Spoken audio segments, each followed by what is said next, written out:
another update today. In just a moment, Colonel Perez will give an update on the investigation, including video that was released. That video was released just a little while ago. If you are here and do not have that video, you can see Camille or Julie, and they can send that to you while we're reporting. Additionally, Camille and Julie are your contact to be on the press distribution list to be advised of future announcements. At this time, I'll introduce Providence Police Chief Colonel Oscar Perez. Thank you, Mayor. And so as the Mayor stated, we're about to show you a video. If we can have the IT officer play.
Thank you, Joe. So as the Mayor stated, if you don't have these videos, please let us know.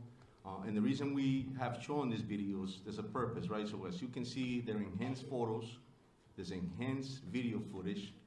And so we're asking the public to ensure that they can see here that you want to focus on the body movements, the way the person moved their arms, the body posture, the way they carry their weight. I think those are important movement patterns that may help you identify this individual, which is extremely important.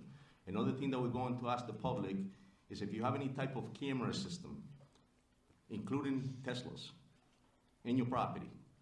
And this video that you just saw behind me, it all comes from the residential block of Waterman Avenue, Power, Ives, and Hope Street. And it's those residential areas that we're asking the public to look, if you have any camera systems or any Teslas, like I mentioned, that you look at that footage and that you can reach out to us and please provide us anything that you have.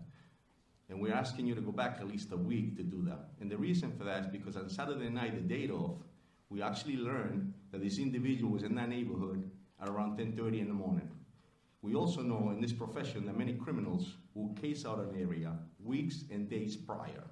And so it's important for us to ensure that we can have you look at that and help us. And the reason for that is because our offices, our agents, are looking at terabytes of data.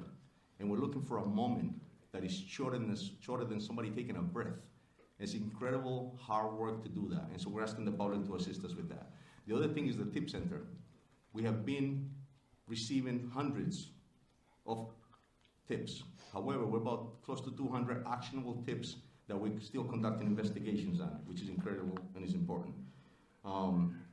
Again, keep in mind that this video footage is extremely important to us. And one more thing here, that as a reminder, please remember that the number that we need you to call is 401-272-3121, as well as the link that the FBI provided, which is fbi.gov,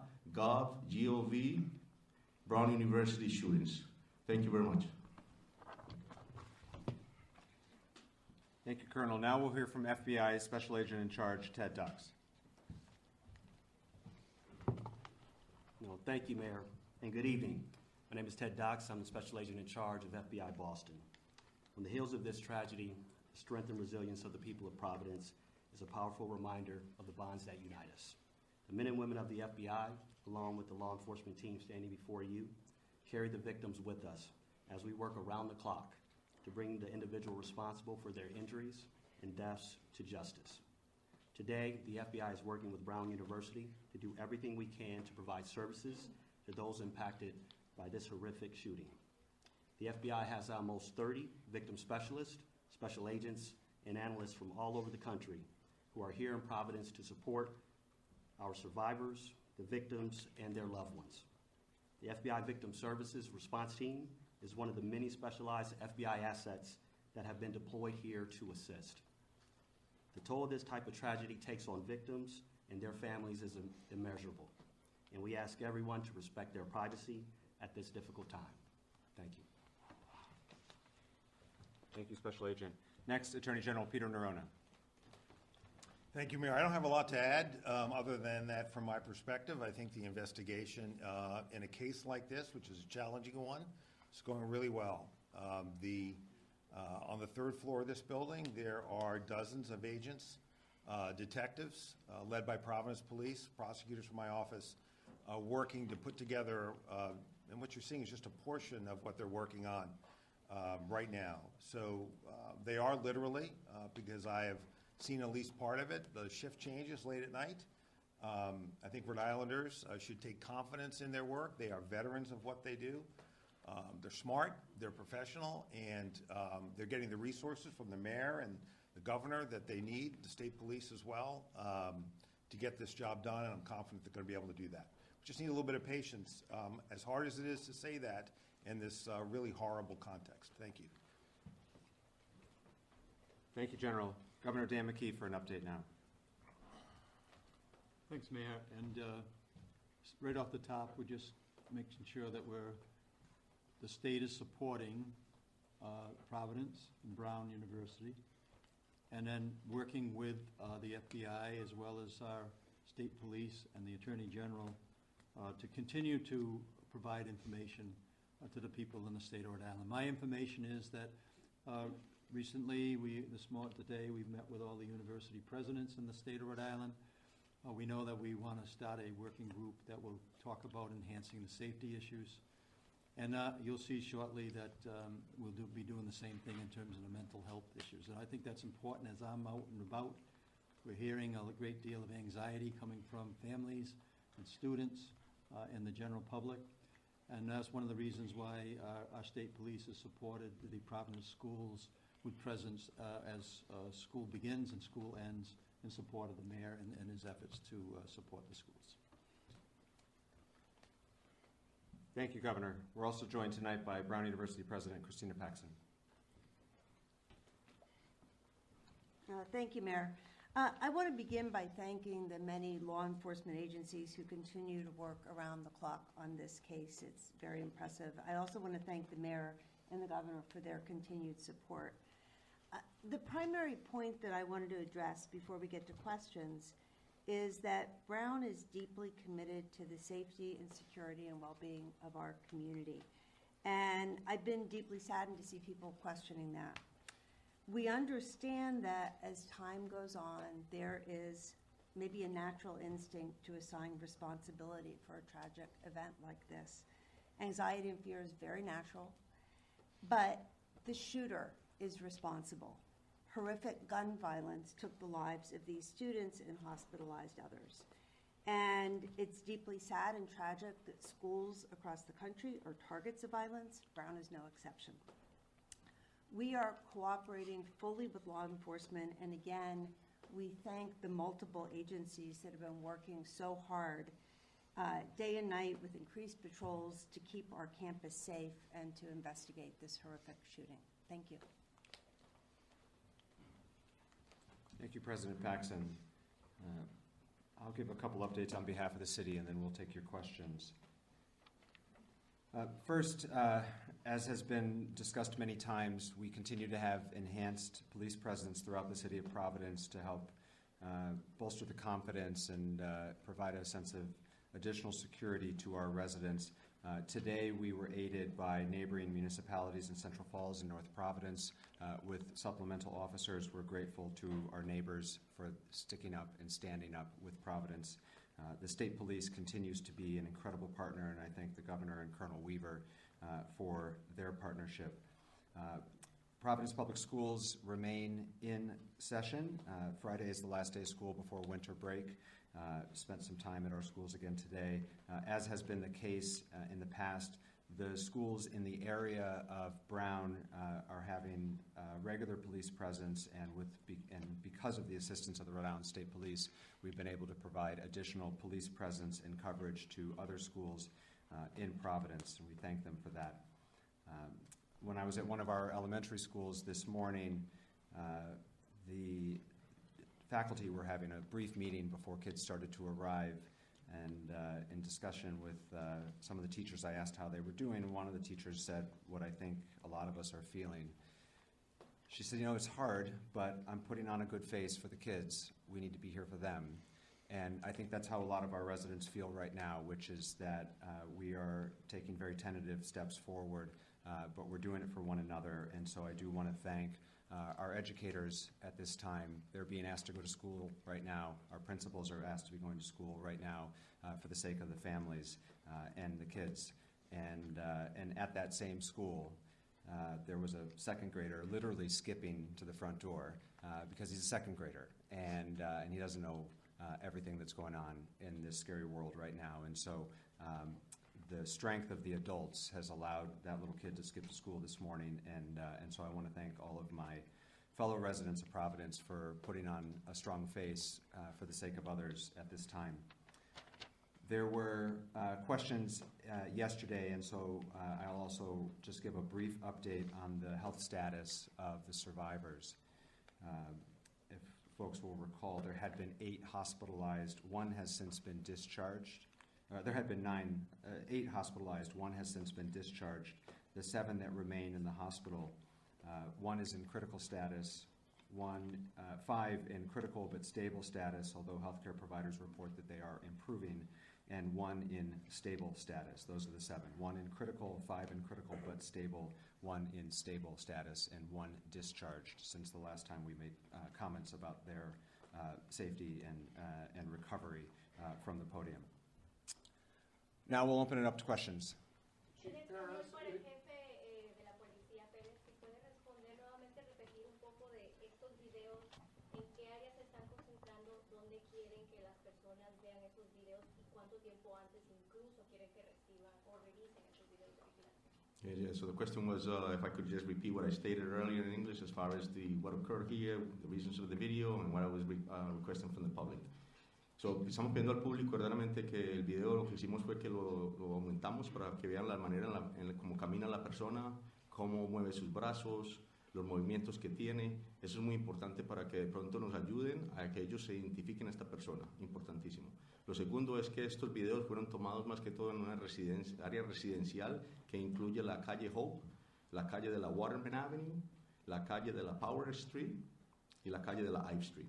Entonces es importantísimo, estamos pidiendo al público que identifique si tiene sistemas de cámaras, también como vehículos de los Tesla, que tiene ese tipo de data, para que nos los mande a nosotros, importantísimo para nosotros verificarlo y que vayan una semana atrás del incidente. Porque hay una información que tenemos que esta persona a las 10 de la mañana del sábado fue vista.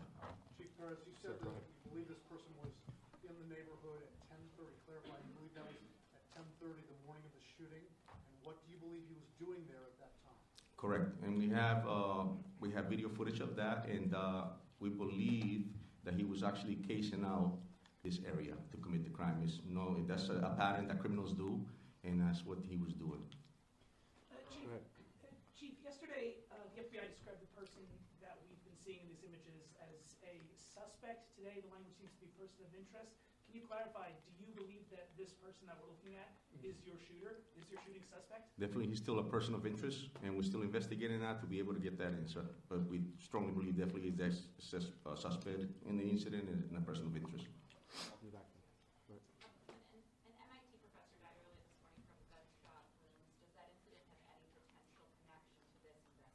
Not that we know of, no. In the back, sir. Just ask you, yesterday we were wondering about this person's age. Now that we've seen more video, again, a couple of days ago, I know you're saying 20s, so some talk about 30s, but just to help people at home, people seeing this video, do profilers or anyone in your department have any better understanding, a closer idea on his age? And the second part of that question is, can you now confirm that he has no connection as a past student or as a past staff member at the university? So the first question, I'll tell you that when it happened on Saturday night, obviously it was chaos, and there was a witness that stated that he might have been in his 30s. At this point, we're still just looking at the picture. We haven't identified ages or anything to that point. And as far as whether he's a problem student or anything, we don't have any of those answers, no. Colonel, in one of the new videos, prior to the shooting, this person's interest is seen running. At this point, do you have any inkling why he's running? Where he's running to? Sorry. Yeah, we're still investigating that, but we do know is definitely that he was cased in the area. And again, that's what criminals do prior to committing a crime. Chris?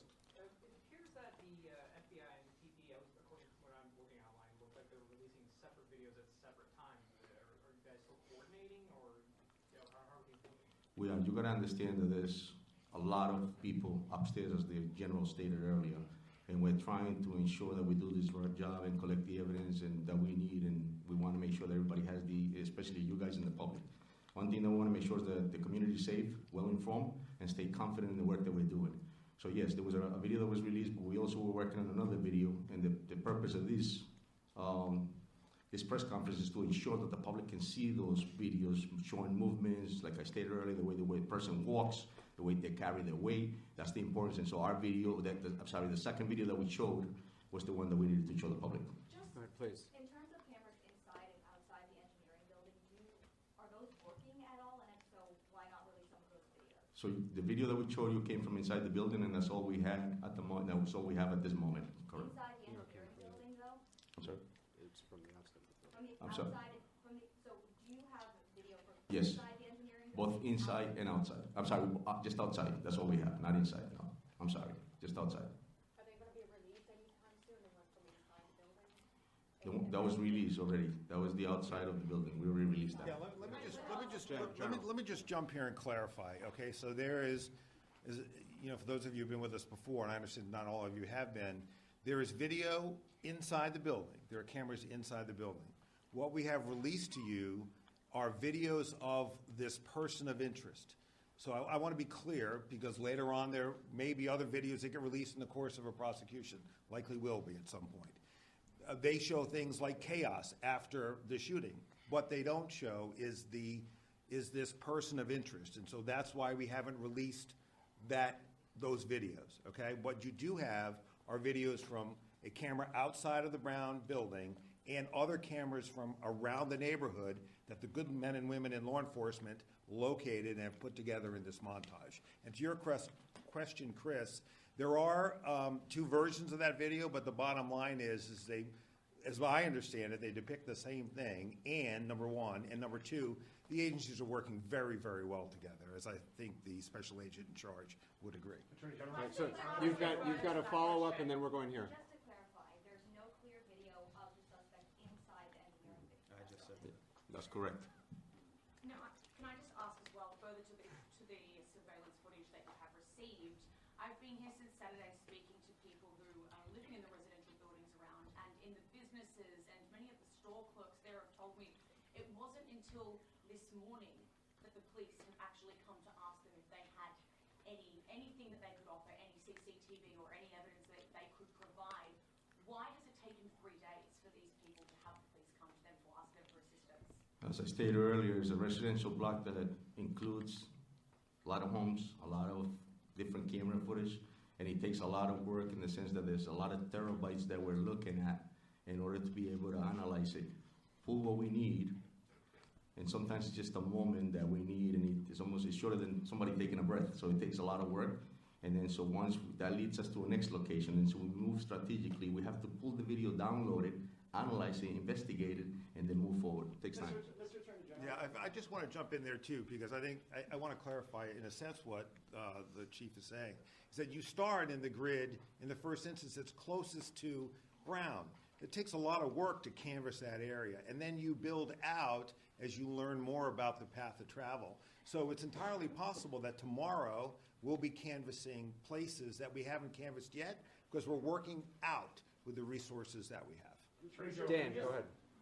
We have a question and a follow-up, right? Yeah. Yes. My first question, Attorney General, to follow up on my colleague, this is the question I asked on Saturday night, which is, so there's cameras in the hallway, but they don't show the suspect, or Brown is not releasing them, or you're not releasing them to us. How does a multi-million-dollar school not have a bunch of cameras in the hallway? So let me try to explain that. So as President Paxton knows, there was a major addition put on that building within the last 5 years or so. That is a modern building attached to a much older one in the back. So it doesn't come as a surprise to me, at least, that there are cameras in the newer part of the building. And there is video footage, okay? So there's the back part of the building, old part, and front part, new part. The shooting occurs in the old part, towards the back, out towards Hope Street. In that older part of the building, there are fewer, if any, cameras in that location. I imagine because it's an older building. So as students are fleeing the area of the shooting into the new part of the building, there are cameras in that brand new building that show that chaos. But the only video of the presumed, anticipated, suspected, however you want to define it, person of interest, you have it. We would release it if we thought it would be helpful in identifying this subject, because we are relying on the press and public to help get us there. There would be no reason for us to hold it back. We're looking for the best image we can. Dan got a follow-up. Attorney General, thank you for explaining that, because it really clarifies it, although I'm sure some people watching would think a multi-million-dollar school with a huge endowment could afford new cameras in an old building. That's my statement. Here's my question. If he's casing that area, Colonel, like you said, he had an intended target, which speaks to the motive. Did he have a target to kill one of the two people that were killed? We're still investigating it, Dan, and it's something that we're trying to get the answers as well, so. Patrick? Yeah. For President Paxton, have you reviewed any communications to Brown before the shooting that revealed any kind of threat of any kind to anyone at Brown? And then since the shooting, I believe some web pages for students or faculty have been taken down. Is that a response to any external threats to anyone in the community? We have been working very closely with law enforcement to provide them with all of the internal to Brown information that they need to do this investigation. It's their investigation, they're the professionals. So we're providing information. We're not in the job of reviewing it for them. I know nothing about web pages being taken down as part of this. It's the first I've heard of it. In the back, yep. You want people to feel safe. Can you say this person of interest is no longer in Providence, no longer in Rhode Island? Are they out of the state? Do we have any sense at all? I can't speak to the investigation, and if there's a follow-up for either the general or the colonel, I'm sure they'd be happy to answer it. But I'll restate what I've said several times now, which remains true as another day passes. Since the initial call came in at 4:05 p.m. on Saturday, we have not received, and this is now updated with another 24 hours have passed, a single credible, specific threat to the area, to the city related to this event, and as far as I know, to the state. And I know that this is a question that many people are struggling with, and it's difficult conversations that I've had with many, many of my constituents, including a very anxious parent this morning. The best information we have is that there is no credible, actionable, specific threat that has occurred since Saturday. And in order to enhance and ensure the safety of our community, we have stepped up law enforcement efforts throughout the city in a precautionary measure, and an abundance of caution, to try to give comfort and confidence to people who have to take the steps forward in their daily lives, who have to take their kids to school, who have to get to work. And that is the honest answer and the best answer we have at this time as the days continue to pass. Mr. Mayor, with that, can you tell us where you believe he may be? Is he in the state? Is he in the area? That question was asked as well, so Colonel, I'll let you answer that. Yeah, we'll continue to investigate that. That's not, listen, we're looking for the same answers as the mayor stated. We haven't really received any credible info as far as any other calls of that nature, but I'll tell you that we have enhanced our presence in a part of the city, and we're using every resource we have, and every call that comes in, we're responding to it immediately. Are you working with any neighboring states?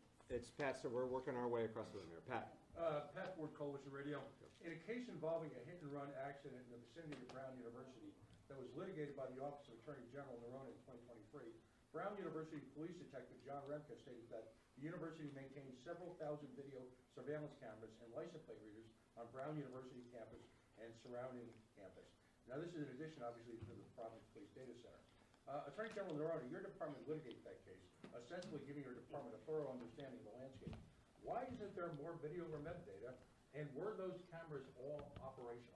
Yeah, I can't speak to what was operational or wasn't, but I will say this, that, and I've answered this question a few times today, and I'll try to do my best to answer it again. So somebody reported, it might have been the Globe, that there are 800 cameras or so on the campus. It might have been the Globe. 1,200?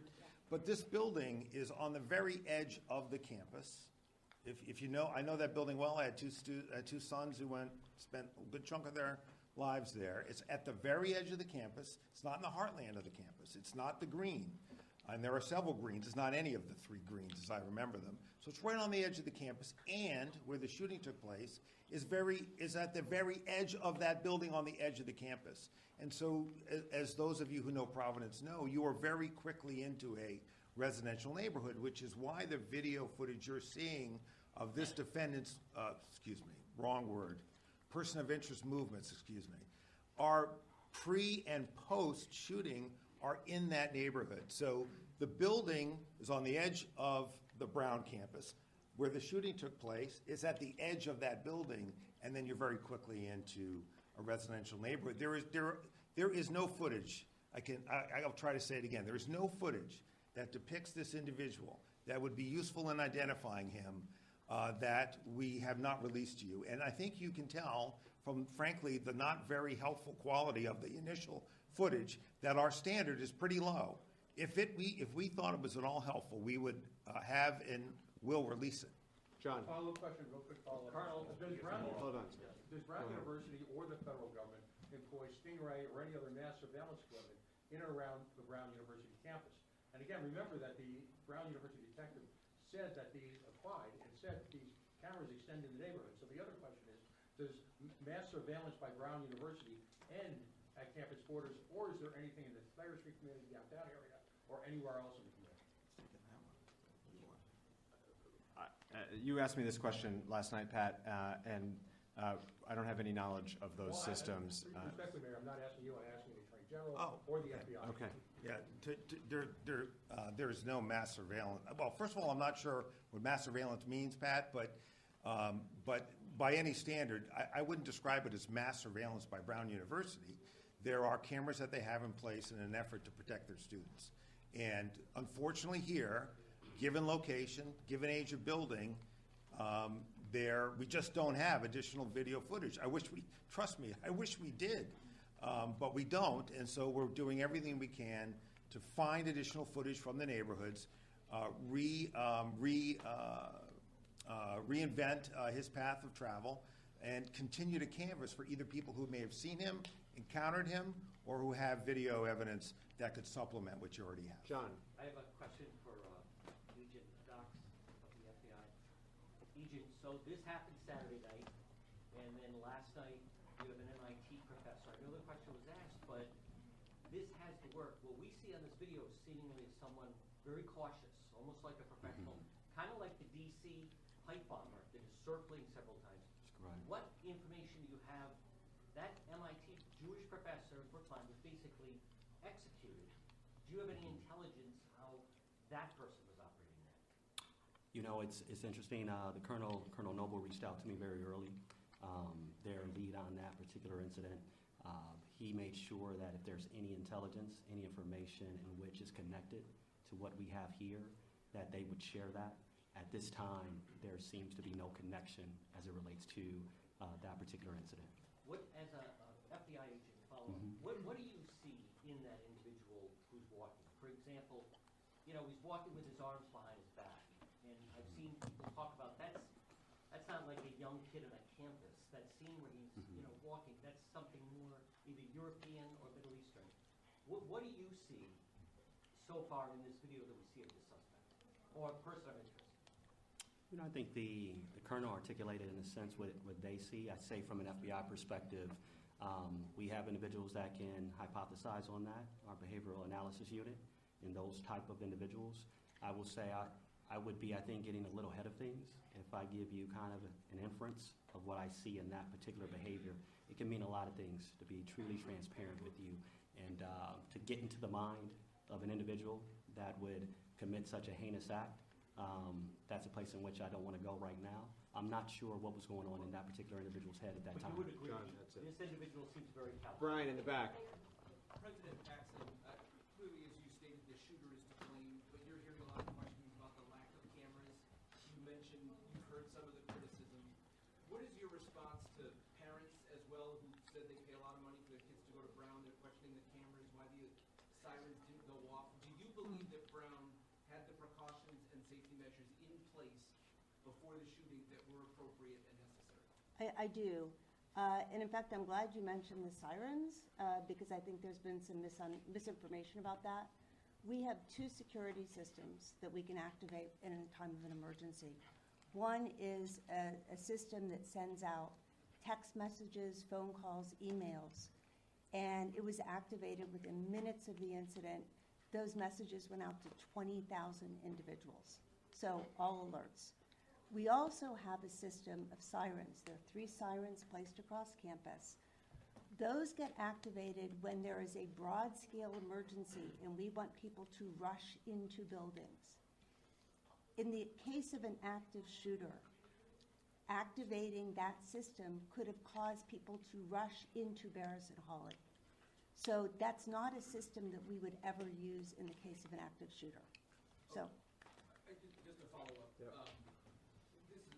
It does say on the website when it was launched that it is for an active shooter. It depends on the circumstances and where the active shooter would be, but you don't want to ever get people rushing into buildings that might be the site of an active shooting. That's it. That's my understanding. Go ahead, sir. Do you have any evidence that suggests that the victim, Ella Cook, may have been targeted? No, not at this point. Yeah, agreed. Question over here. You mentioned you have over 200 kids. Miss, we're working our way across, I'm sorry. Go ahead, Tom. Attorney General Narono, what are the characteristics of the guy in the first video that makes you believe that he's also the same guy in the video that was released yesterday, and then a follow-up for President Paxson? Yeah, look, I think that that is an analysis that has been done by the agents and the detectives. And a lot of factors are going into that. A lot of it is being able to, and as I just saw upstairs, a really terrific job of tracing movements. And when you put movements and times together, it's easy easier perhaps is the best word, to identify them as the same person. Now, look, there are no absolutes in any investigation, and I'm not about to make absolute statements in this one either, but that's the general reasoning for why we've concluded that. Just a follow-up to President Paxson. Right now, school break is pretty much underway for a lot of the university students. Have you met with your police department and board of trustees on how you're going to secure the university going into the second semester? Are you making any changes to the way you guys operate? Well, right now we have been, the campus is emptying out first, as you said, but we still have staff and faculty and graduate students and international students who will remain on campus during the winter break. So it's still open. And right now our focus is on getting as many sort of boots on the ground, people in cars. We have been really fortunate that the city and other municipalities have people who are helping us. People from the state. We also have security that we brought in from outside. I think over 60 people today were patrolling the campus. I was on campus walking around, and I couldn't turn around without seeing a security person. So We will continue that for as long as we think it's necessary, and right now, the campus feels very secure. So no Thank you. changes. Steve, I'm sorry, I missed you earlier. Okay, if someone were, Providence resident were to see someone who matched the description of the person of interest, how would they be sure that they weren't dealing with a federal ICE agent? The tip line that we've been providing throughout the last several days, 401-272-3121, that call comes in here and is answered in this building with Providence police professionals and our partners at the FBI. That is who's manning the phones, that is who's processing the tips, and we are encouraging anybody who has relevant information to please use that tip line, and they should know that that's who's on the other end of the phone. And again, if you have relevant information or information that you think might help us with this investigation, we encourage you to call. But are there anything that can be differentiated between this person and an ICE agent who would be matched up walking through town and not be approached by the police in the same way this person was?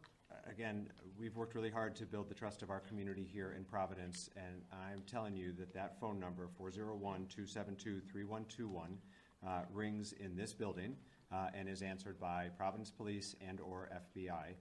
Those are the agencies that are processing, running down, and investigating any relevant information, and we urge folks, if you have relevant information, to please use that phone number. Luke? For the Colonel, do you have any indication as to whether all the interviews of the students in the classroom were completed? Is there any through line that you glean from those interviews? No, we're still conducting those interviews as we speak. Go ahead, please. You mentioned that you have no idea if the shooter is still in the area. Have you been working with any law enforcement agencies in other states that are nearby?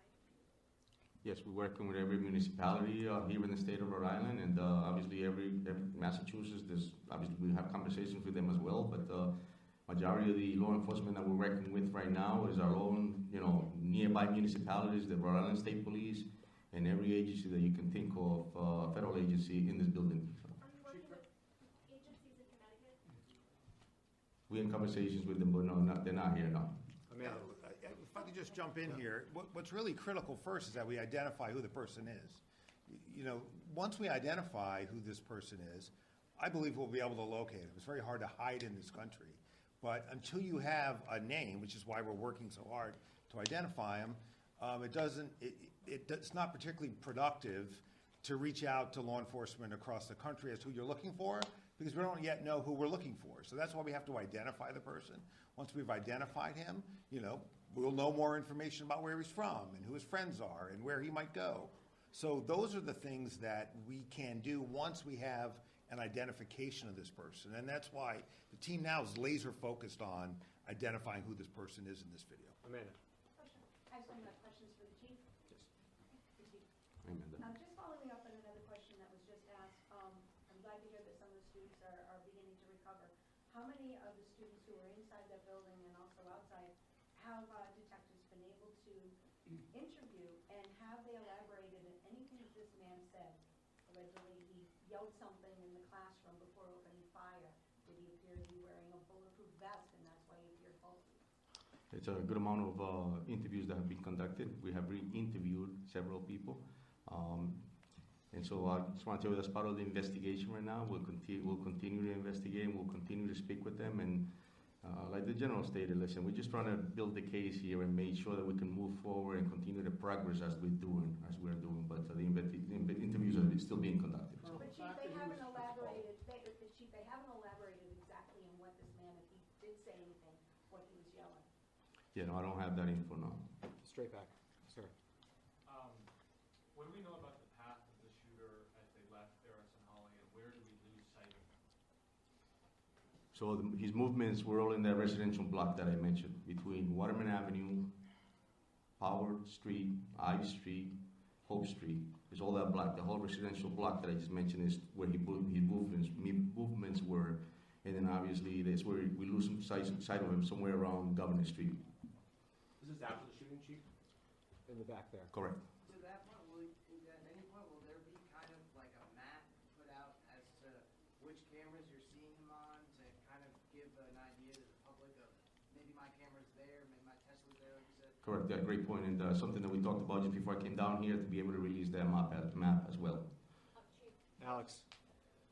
for the colonel, do investigators know how many shots have been fired yet, and can you tell us that? So in our forensics unit, and obviously with the FBI as well, they're all there, and there was several rounds that were fired inside the building. And just another follow, the image today of the person of interest, they have a satchel. Is it known if there were additional weapons in there or magazines of some kind? No, that's all we know, that it was just that one weapon that I mentioned the other day. Go ahead. Yeah, this might be a question either for President Paxson or the colonel here. I wanted to follow up on the scrubbed internet pages that were mentioned. There's a lot of misinformation out there. There's been a lot of speculation about what those scrubbed pages might mean. Can you help fact check, give us some information today about what this scrubbed individuals, about one very particular individual, does that have any connection to do with the shooting? As I said before, I have no knowledge of any scrubbed pages. You can follow up with our communications office if you want to get more information, maybe tomorrow, but this is the first I've heard of it. So I did, and then they directed me to Pro Press. Do you know anything about? I do not know.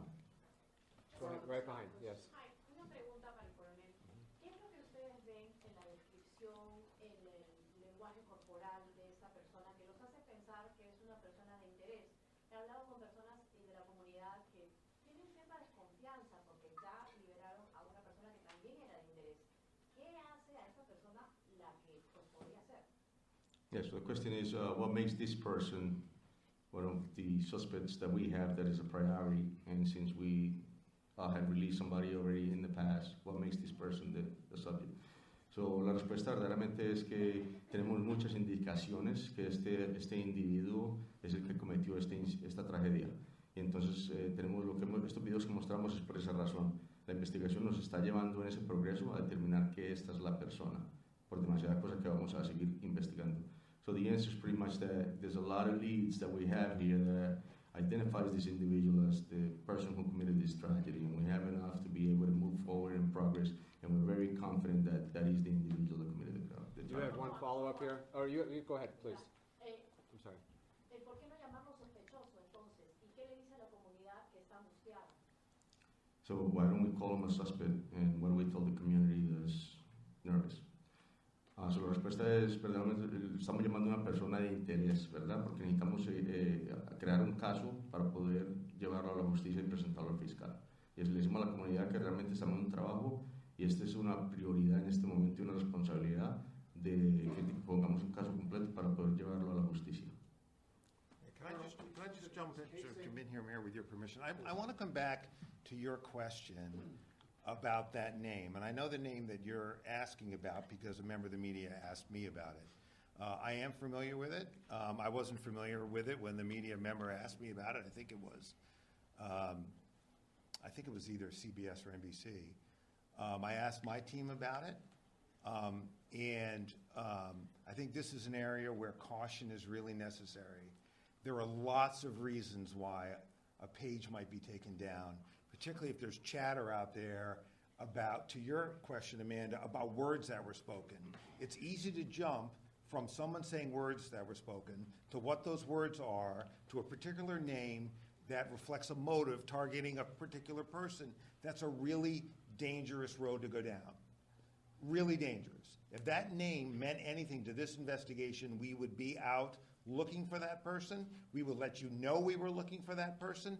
You know, again, I think it's just a really dangerous road to go down. I know that in today's age, there are lots of things that people read into things. It's just a dangerous thing to do. And I would leave it to us to identify persons of interest and let us run them down. What the public can do for us today is help us figure out who this guy is. And we hope to have more information out that will help you do that, help us do that. You have a follow-up here. I do, just Yeah. very quickly. It was further to my colleague's question, but you have answered most of it. But just in regards to the rumors that are circulating as well about the motive here, do you have any information regarding the rumors that a particular professor was being targeted? Yeah, there's no information that the investigative team has about motive. Zero. Zero. There's nothing about, even if taking at face value what one or two witnesses may have said about what something was said, okay, and there are many witnesses that say nothing was said, there's nothing about what we know was perhaps said that indicates any kind of motive that is related at all to ethnicity or political outlook or culture. There's nothing at all that we know right now about that.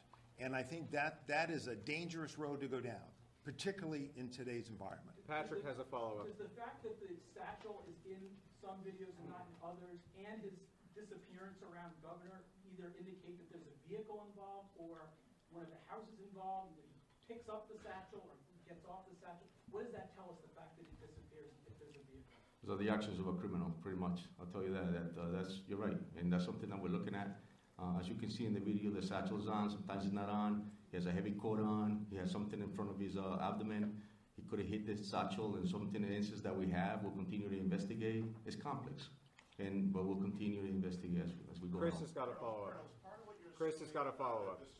Chris has got a follow-up. Or are you assuming, like in Lewiston, Maine, after 4 days, the suspect had taken his own life? So if you can set the microphone, are you assuming right now that you're showing these videos that this is a suspect after 72 hours that's still alive?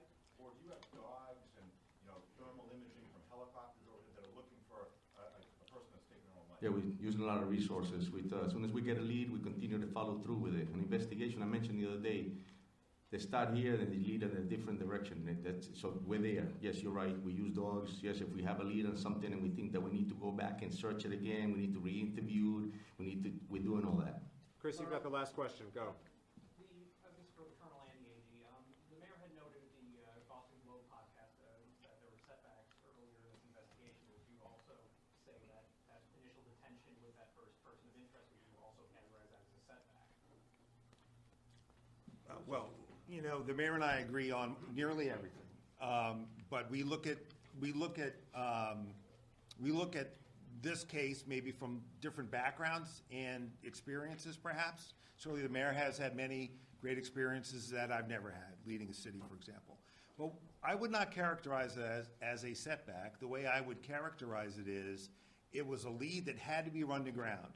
And the person, as that lead was run to ground, there was an initial period where that lead looked very promising. But there was still physical evidence that had to be analyzed. And once it was analyzed, it was clear that that person was not a person involved here. But that's not unusual in investigations like this, and that's happening as we speak. We are developing people of interest, and some we quickly rule out, others we quickly rule in. And when I say persons of interest, people that could be this guy based on other evidence. So I would not view it as a setback. I mean, I think, frankly, the police work there and the analytical work that had to be taken out of state and brought back very quickly was very well done. Certainly was it a disappointment for those of us who hoped we could wrap this case quickly for the benefit of the Brown community and the people of Providence, Rhode Island, of course. But I don't know that I would use the setback, but I think maybe those words don't, maybe what I'm saying is not all that different from what the mayor said. But I look at it as good police work while other work was going on. We will be back tomorrow with further updates unless there is a meaningful update. Again, if you are not yet on the press list, please see Camille or Julie to my left, and they can add you to the list. Thank you all very much. Mayor, personal question. On the posting from the FBI, it says if there's a second individual. Is there a second individual or no? Colonel, I believe he was local.